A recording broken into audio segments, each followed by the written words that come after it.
Hello, I'm Marissa. I'm Eat This Not That social media director, and we are about to go live with a member of our medical expert board, Amy Goodson.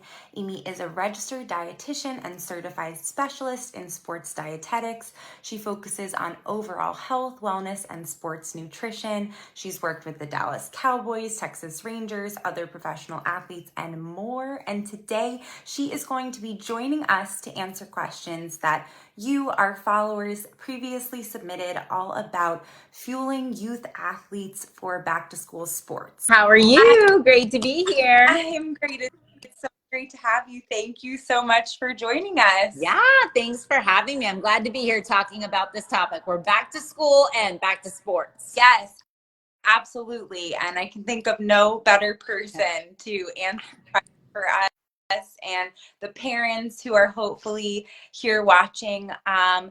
I have a whole list of wonderful questions ready. Is there anything you'd like to say to set the stage, or I jump right in?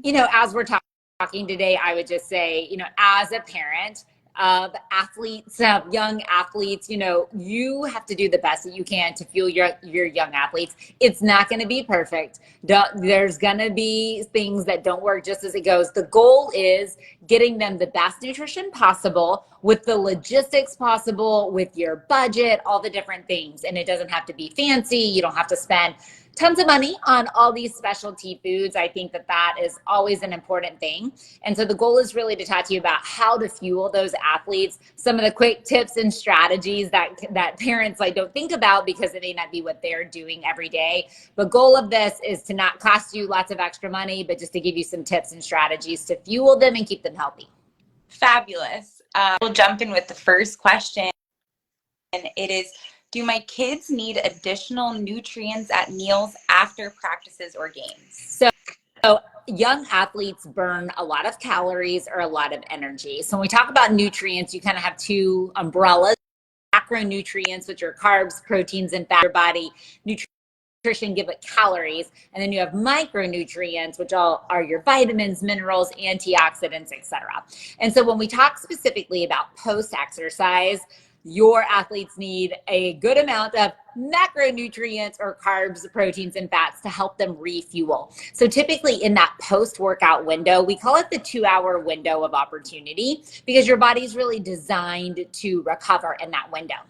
So immediately within 45 minutes, we want them to get a snack that has quick digesting carbohydrate and protein. So quick digesting means like the sugar that you would find in, chocolate milk or in fruit, smoothies, honey, etc. So lots of my favorite immediate post-workout snacks are going to be things like chocolate milk, smoothies made with milk, yogurt, and fruit. It could be a ready-to-drink protein shake, could be a protein bar and a sports drink. Our goal is quick digesting carbohydrate and about 15 to 25 grams of protein with fluid, of course, because we want them to rehydrate. And I always remind parents that does not just have to be water. That can be water, sports drink, chocolate milk, smoothie, or a combination of those. Then we're going to want that athlete to refuel even more within that next hour or two. So depending on what time of day they're training, if they're training in the morning, it might be a quick morning chocolate milk, and then they're getting a brown bag breakfast as they go to school. If it's in the afternoon, maybe you're bringing them a smoothie, and then they're going to have a dinner that's going to be a really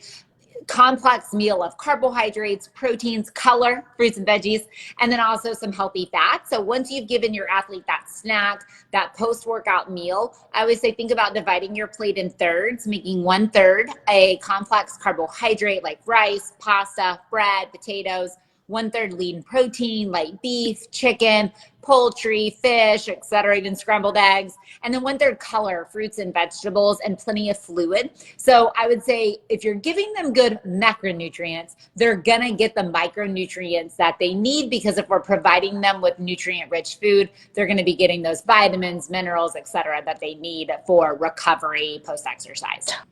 Wonderful. Next, we have, what are the best snacks to send my young athlete to school with to keep them full through practice? So you did touch upon that, but. Yeah, but let's talk about it during the day. So I, as a sports dietitian, am a believer that snacks are the glue that hold the whole sports nutrition puzzle together. And so we really want two things out of snack. We want a carb and a protein. And depending on if your kids are bringing a lunchbox to school where they can keep things refrigerated, that could obviously be a refrigerated snack.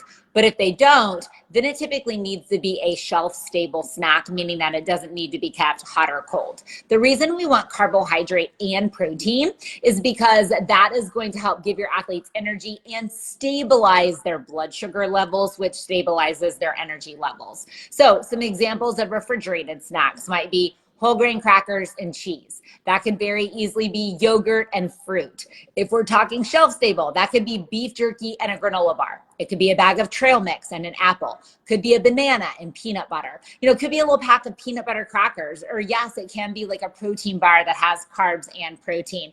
A lot of times when we talk about school and athletes that are there all day and they have practice after, it's like, would you love to give them yogurt and berries all the time? Sure. But logistically, that's not always possible. So I always tell parents, think about what we're going to need: carbs, protein, and electrolytes, sodium. So hummus and pretzels and a fruit might be your option there. So really just trying to think through having those carb protein combos that an athlete can really easily snack on throughout the day. If they have a really busy schedule, trail mix is a good option.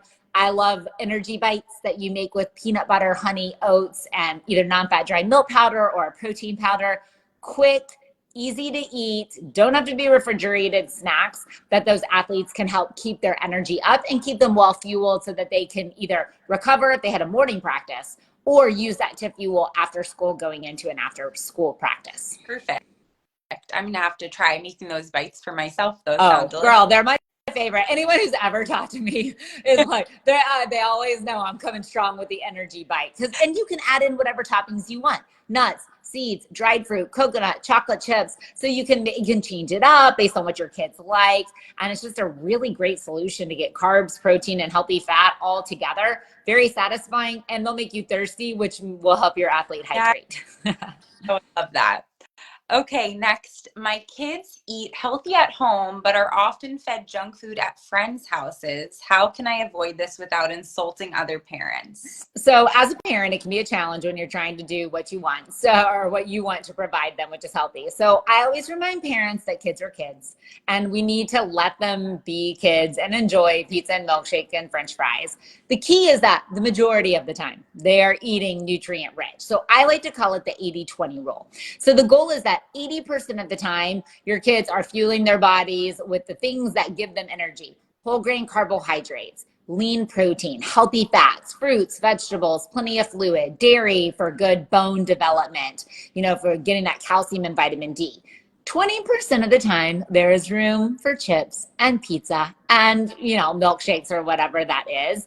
And so as a parent, they're probably with you more than they're with their friends. So if you're doing a good job of fueling them with nutrient-rich foods that 80, even 70 to 80% of the time, that 20 to 30%, it's not as big of a percentage. So it's not going to do as much, bad per se, as maybe what you think. And so the key is that the majority of the time you're fueling them with nutrient-rich foods so that they have the energy and they're getting what they need. But allowing for kids to be kids, I think, is really important. And, if that's with their friends or with their families, you just do a good job on the parent on your end, and then it will balance out and not have as big of repercussions as you might think that it does.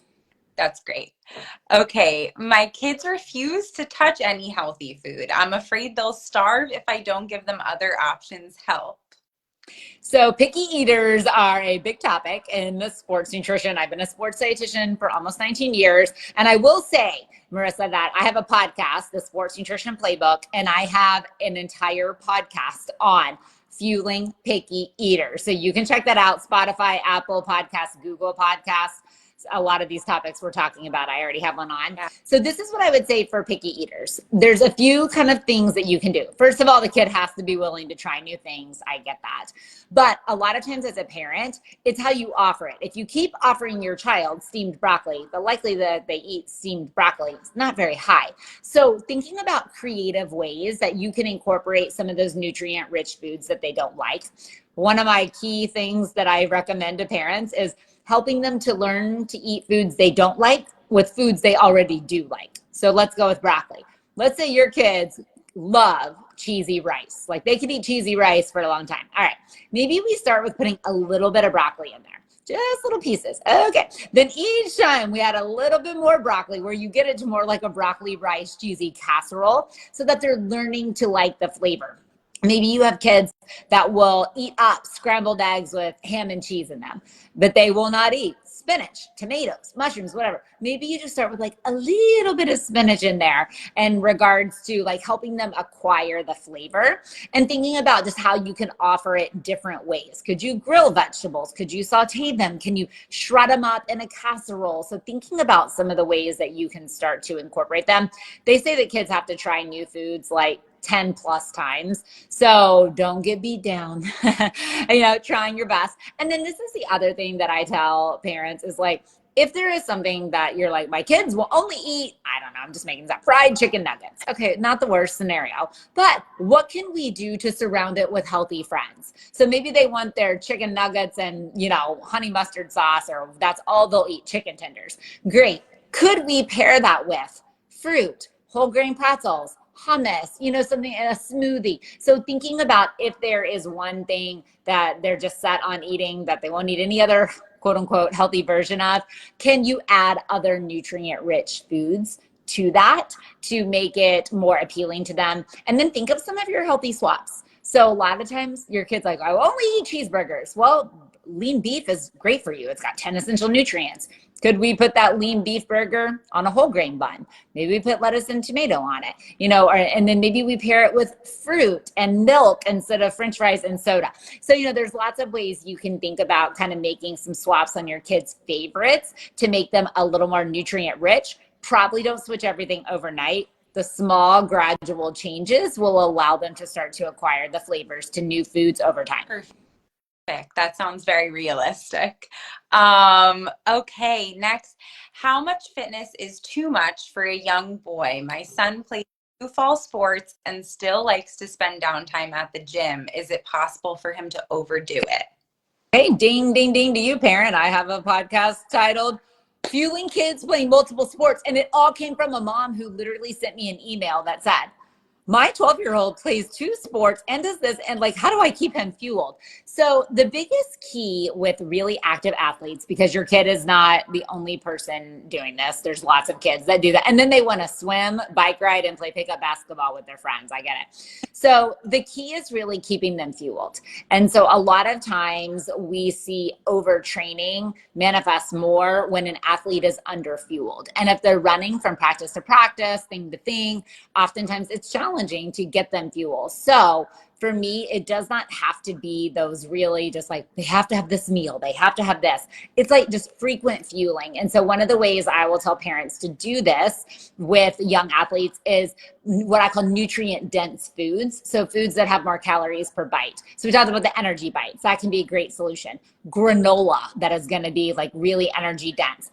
Energy bites. There's a lot of bars out there that are small that don't take a lot of eating to easily get good nutrition. So fueling them consistently is going to be key. It is important that your kids rest. And so they do need to rest, trying to focus on them getting enough sleep, ideally taking a day off at least a week so their bodies can refuel, recover. But thinking about, even if they're really active, just fueling it. Another way I'll teach parents to fuel athletes is with beverages. So a lot of times athletes, when they train a lot and they're just busy, they don't necessarily always feel hungry. And so most, especially boys, will tell me they can drink anything, whether they feel hungry or not. So can you add extra chocolate milk to their day, to high calorie smoothies? There's lots of ready to drink shakes. I even use like the little Boost Plus and Ensure Plus meal replacements for old people. They're great and in indestructible bottles. And so they're easy. You can throw them in. You can get an athlete 350 calories and 11 ounces. So fueling with fluid can be another way to help them stay hydrated, but also get in those additional nutrients that they need just to help fuel all of that activity. So as long as we can help get the nutrition to match the level of exercise, and then of course allowing for good sleep and those types of recovery, that is going to be essential for helping fuel those really busy athletes. Perfect. Okay. Healthy foods are so expensive. Any suggestions for keeping costs down while still trying to feed my kids a healthy diet? So my my grad school roommate, we were becoming sports dietitians together. She used to always tell me it's an investment in my health, but it is true. There's so many foods that are so expensive. Yes, you can do it. And I have a few strategies. Number one, shop in season. So when you buy produce that's in season, a few things are going on. Typically it's in abundance, so it's less expensive. So it's typically going to be more affordable when it's in abundance. And big bonus is that it also usually tastes better. And it allows for adding variety. So shopping in season for produce is going to be key. The other thing that I would tell you is to shop with some of your key staples that you can stock up on at some of your big stores. Like, can you buy rice or beans or those types of foods in bulk? Typically buying in bulk is going to make things less expensive. Fresh foods you can't always buy in bulk. But thinking through what are those foods that, oh, my kids love those granola bars, and when they're on sale, I can buy those in bulk as well. The other thing is looking at some of your frozen, canned, and dried produce. There's a real misconception that those are not good for you. Frozen foods, most of them are actually like frozen vegetables, frozen fruits, those types of things. Most of them are picked at peak ripeness and immediately frozen at the height of their ripeness. So from a perspective of frozen veggies or frozen fruit for smoothies. Now, yes, if there's tons of sauces and stuff, you might have to look at that. But that also can help reduce on food waste in case you didn't get to cook that week. You didn't lose anything there, right? So you still have those frozen foods. And also you can do that with, like, you can buy frozen fish. You can, even if you're grilling out chicken or grilling out beef, you can freeze that. And so using your freezer options, using your canned options. So ideally we're looking for fruit that doesn't have, canned fruit that doesn't have all the added sugars. For vegetables, I mean, most of them are fine, but that's a real simple solution for saving money, still getting in fruits, vegetables, all the different things, and ideally preventing food waste. So shop in season, buy in bulk, and then really try to lean on some of your staples that you can for frozen and canned foods can be really good solutions to get those nutrient rich options at potentially a more affordable price. Perfect. I know those frozen vegetables are a I game. eat them all the time. Yeah. I am a steam in the bag kind of girl. And like with fruit and stuff, the frozen fruit makes a better smoothie because it makes it thicker. So that's actually, you know, a good win for people as well. And it's easy to store. And so those are solutions. There's so much misinformation out there that, oh, if you're not eating fresh, it's not good. False. There's lots of solutions on the market. And remember what I said a few minutes ago. Even if it is something that's a little more processed, where you can add something fresh to it, add something fresh. So it's really looking at the bigger picture and looking at how can you balance your plate, getting as many nutrient rich foods as you can, and thinking about what are some of the best ways and most affordable ways that you can do that. Yeah, perfect. Okay. At what age in sports should a child get evaluated for heart issues? So, interesting question. First of all, if you're suspecting that your child has some form of heart issues, I would get them to their pediatrician immediately. Typically in sports, starting at middle school, kids have to have annual physicals. Many times they're done at a pediatrician's office. Nowadays, I know lots of schools will even host physicals at their, like, you know, at their, right before school starts at their school. So that would be a fantastic time to ask, and that's where we are right now. That would be a fantastic time to ask somebody. But if not, like, typically kids don't need to be scanned for heart issues. So if you think that they're having some form of heart anything, please see your pediatrician. That's going to be important. If you are referencing heart issues in regards to like cholesterol and triglycerides and things like that, like lab issues that relate to heart disease, so maybe you have a family history of heart disease, you know, that's something that you can get. I mean, you know, they'll start running lab work on kids at younger ages, 12. Ideally, feeding them a nutrient-rich diet will help. But if that's a concern of yours because of maybe the way your child is eaten or a family history, probably when they're a teen, I would say. Typically when they're younger, especially if they're active, that's not going to be as big of a deal. We see more of those high triglyceride, high cholesterol, even pre-diabetes, high blood sugar numbers. When those pop up in youth and teens, it's often in a non-active scenario. So it could be a child that might have a higher BMI or a higher body mass index. And so there are things that you can do by talking to a pediatrician, really trying to focus just more on nutrient rich eating and cutting out some of the more processed foods. Limiting those is helpful. But so it kind of depends on what way you're asking that question. But you can start having lab work done. Honestly, at a physical, if you go to your pediatrician, that's a great time to have that done if you have a concern due to a family history of a certain disease. Okay, so good to know. And our final question is, should my kids who play sports be taking any supplements in addition to a regular multivitamin? So typically when kids play sports and are really active, they often eat more food. So by default, they get a lot more nutrients because they eat more food. So that's one thing. There are a variety of nutrients that I often call that are like hard to find nutrients, and that if an athlete isn't eating certain foods, that they might go, oh, maybe we should start to incorporate that. So ideally, we're wanting athletes to get as many nutrients as they can from their food.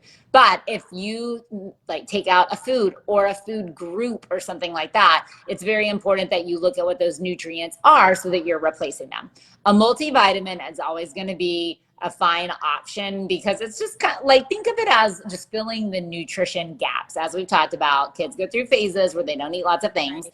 Kids are pretty resilient, so that's good. But a multivitamin is great. A few other ones that are worth considering taking would be calcium and vitamin D if your kids do not consume milk or don't like milk.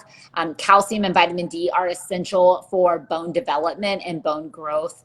And young kids put on about 90% of their bone for girls by age 19 and by age 22 for boys. So that teen age is a huge time that they need to get in calcium and vitamin D. So that's going to come in your dairy foods, milk, yogurt. Calcium will be found in cheese as well. But vitamin D is really a hormone in our skin activated by the sun. You find it in milk, you find it in salmon, there's some in egg, but typically if you aren't eating any of those foods and or if you're not in the sun in midday, a vitamin D supplement can be helpful.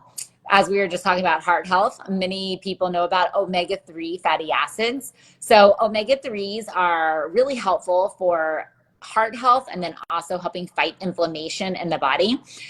Omega-3s are found in fatty fish like salmon, trout, tuna. They're pretty prevalent in seeds like chia seeds, pumpkin seeds, and I would say hemp seeds, walnuts.